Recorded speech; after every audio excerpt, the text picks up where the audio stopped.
रुक जाओ रुक जाओ रुक जाओ। बिस्मिल्लाहिर्रहमानिर्रहीम। अल्हम्दुलिल्लाहि रब्बिल आलमीन वल आक़िबतु लिल मुत्तक़ीन वस्सलातु वस्सलामु अला रसूलिहिल अमीन व अला आलिहि व अस्हाबिहि अजमईन। अम्मा बाद फ़अऊज़ु बिल्लाहि मिनश शैतानिर रजीम। बिस्मिल्लाहिर्रहमानिर्रहीम। वअइद्दू लहुम मस्ततअतुम मिन कुव्वा व मिन रिबातिल खैल तुरहिबून बिही अदुव्वल्लाहि व अदुव्वकुम। सदक़ल्लाहु मौलानल अज़ीम। वक़ालन नबिय्यु सल्लल्लाहु अलैहि वसल्लम उन्सुर अख़ाक ज़ालिमन औ मज़लूमा। काबिले सद एहतराम इज़्ज़त मआब आदरणीय सदर जलसा प्रकाश साहिब अम्बेडकर और स्टेज पर रौनक अफरोज़ सारे बिरादरान वतन, असल हम तमाम अम्बेडकर साहब को सुनने के लिए आए हैं। मैं भी उन्हीं को सुनने के लिए आया हूँ, लेकिन कुछ दर्द जिगर में होता है, कुछ बातें हैं, कुछ नवाजिशात हैं, गुजारिशात हैं, कुछ बातें हैं जिसको अपने सामने रखनी है और आपको इत्मीनान से सुनना है। बहुत कम वक्त है उनको सुनना है, तो मैं मुख्तसर वक्त में अपनी बात को रखने की कोशिश करूँगा। मैंने आपके सामने कुरान पाक की एक आयत पढ़ी। ऐसे हालात जब मुल्क व मिल्लत के हालात बिगड़ जाएं और जालिम आगे बढ़कर जुल्म करता रहे और जुल्म से बाज न रहे, तो कुरान ये कहता है कि तुम जुल्म के खिलाफ डट जाओ, जुल्म के खिलाफ तुम सीना सिपर हो जाओ। ला तहीनु वला तहज़नु व अंतुमुल आलौना इन कुंतुम मुमिनीन। ऐ कमजोरों, ऐ मुसलमानों, तुम पस्त हिम्मत मत हो, तुम्हारी सफ़ों में इंतशार पैदा मत करो, तुम डरो नहीं, तुम खौफ मत खाओ, तुम ही सर बुलंद रहोगे अगर तुम आपस में इत्तेहाद इत्तेफाक से रहोगे। इस वक्त पूरा अहमदनगर जिला तासुब का शिकार है, जातिवाद का शिकार है। अलग अलग नई नई तंजीमें लोगों को हिंदू मुसलमानों के नाम पर लड़ा रही है और हमको मालूमात न होने के सबब हम भी गलत फहमी के शिकार होकर मजहब के नाम पर लड़ रहे हैं। ये गलत बात है। अरे ये हमारा जो मुल्क है, इसकी बुनियाद में इत्तेहाद है, इसकी बुनियाद में इत्तेफाक है, इसकी बुनियाद में भाईचारा है। ये मुल्क किसी एक के बाप की जागीर नहीं है। इस मुल्क के लिए सबने खून दिया है। इस मुल्क के लिए जब गुलिस्तां को जरूरत खून की पड़ी, सबसे पहले गर्दन हमारी कटी, फिर भी कहते हैं अहले चमन ये वतन हमारा है तुम्हारा नहीं।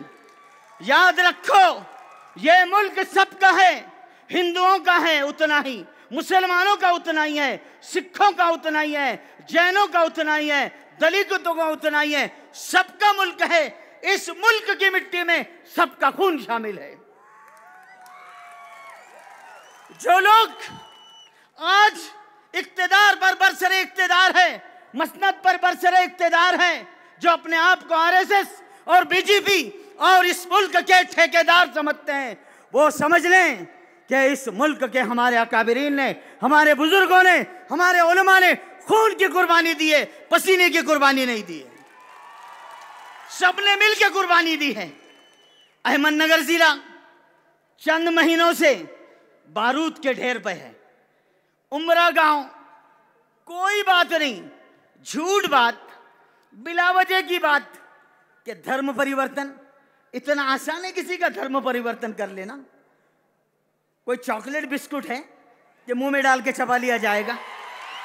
कोई कह देगा कि हमने धर्म परिवर्तन, कोई आजू बाजू के लोग नाली के कीड़े मकोड़े आकर कहेंगे कि हम धर्म परिवर्तन करवाएं। कैसे मानेंगे हम धर्म परिवर्तन? याद रखो, हमारे संविधान ने, ये जो बुजुर्ग बैठे हैं इनके दादा जान ने जो संविधान लिखा, हम सब उसका आदर करते हैं। उसका मानने वाला हर भारतीय है, हर हिंदुस्तानी उस संविधान का मानने वाला है, उसको सर आंखों पर रखता है। एक तरफ हम जैसे कुरान का एतबार करते हैं, सुन्नत का एतबार करते हैं, मानते हैं, बाईं तरफ हम संविधान का एहतराम करते हैं। संविधान और हमारा मजहब हमारी दो आंखें हैं। हम इन आंखों से मजहब को देखते हैं, इन आंखों से हम संविधान के जरिए मुल्क के आईन को देखते हैं, मुल्क के कानून को देखते हैं। शेवगांव का फसाद हुआ, हमारे पालक मंत्री साहब वहां तशरीफ ले गए। अरे उन्होंने मुनासिब भी नहीं समझा। क्या वो पालक मंत्री साहब हिंदुओं के पालक मंत्री हैं? क्या वो मुसलमानों के नहीं हैं? क्या वो आदिवासियों के नहीं हैं? क्या वो दलितों के नहीं हैं? क्या वो दूसरे वंचित लोगों के नहीं हैं? अरे उन्होंने जाके एक मजहब के लोगों से मुलाकात की। उन्होंने गाड़ी के शीशे भी उतारना पसंद नहीं किया कि चंद मुसलमान भाई दौड़ के आए कि निवेदन देंगे। उन्होंने निवेदन कबूल करना भी पसंद नहीं किया।